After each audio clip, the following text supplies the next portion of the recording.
नमस्कार, मैं श्रेया और आप देख रहे हैं बातें यूपी की। मैं हाजिर हूं उत्तर प्रदेश की 10 बड़ी खबरों के साथ। उत्तर प्रदेश सरकार 25,000 कामगारों को इजराइल, जर्मनी, जापान और क्रोएशिया जैसे देशों में रोजगार दिलाने की योजना बना रही है।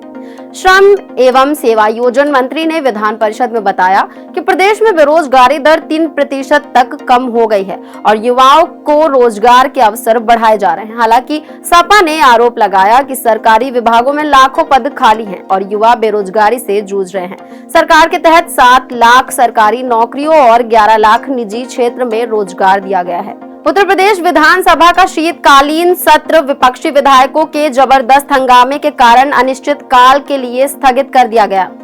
महाकुंभ पर चर्चा के दौरान विपक्ष ने शोर शराबा किया, जिसके बाद विधानसभा अध्यक्ष सतीश महाना ने सत्र स्थगित करने का निर्णय लिया।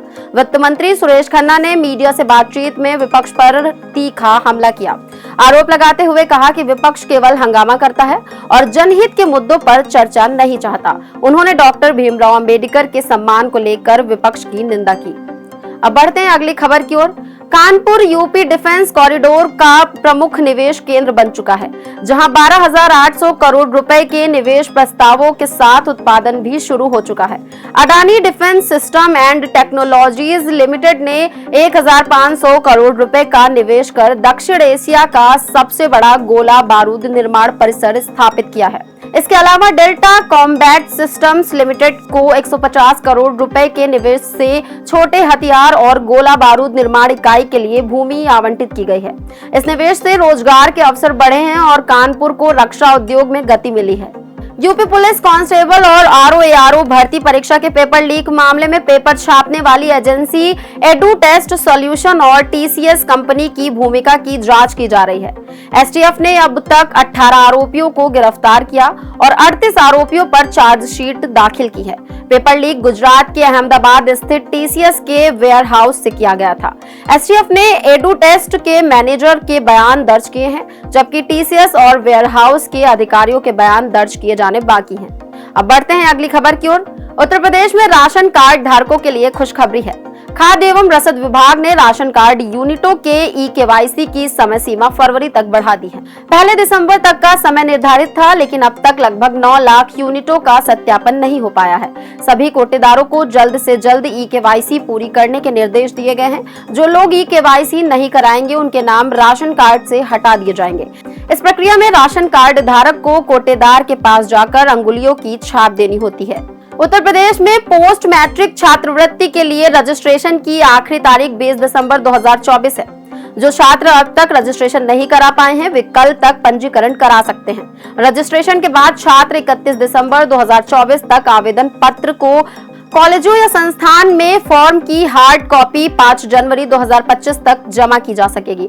अगर फॉर्म में कोई गलती होती है तो सुधार के लिए विंडो 29 जनवरी से 5 फरवरी 2025 तक खुलेगी।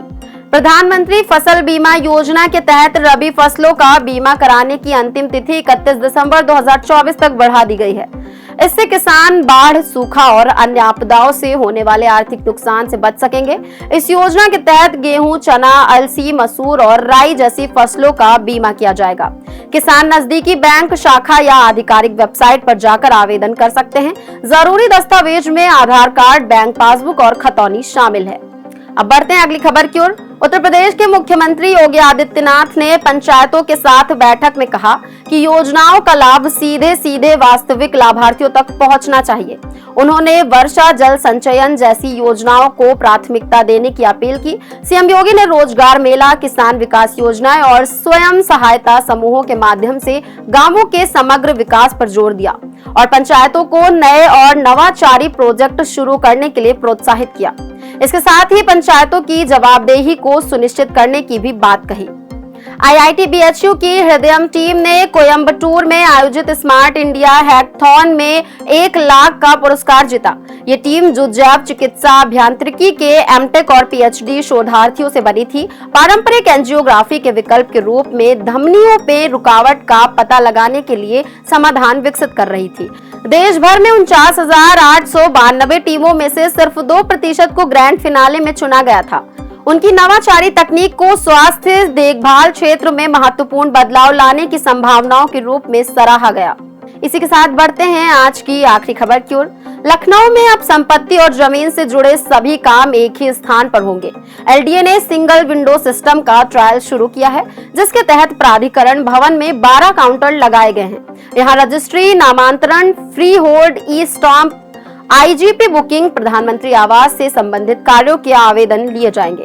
लोगों को काउंटर पर टोकन नंबर मिलेगा और काम होने पर कॉल सेंटर के जरिए सूचना दी जाएगी। ये पहल लोगों को भटकने से बचाएगी और सेवाओं की गति बढ़ाएगी। तो ये थी दिन भर की 10 बड़ी खबरें। ऐसी ही खबरों को देखने के लिए देखते रहें और करते रहें बातें यूपी की। धन्यवाद।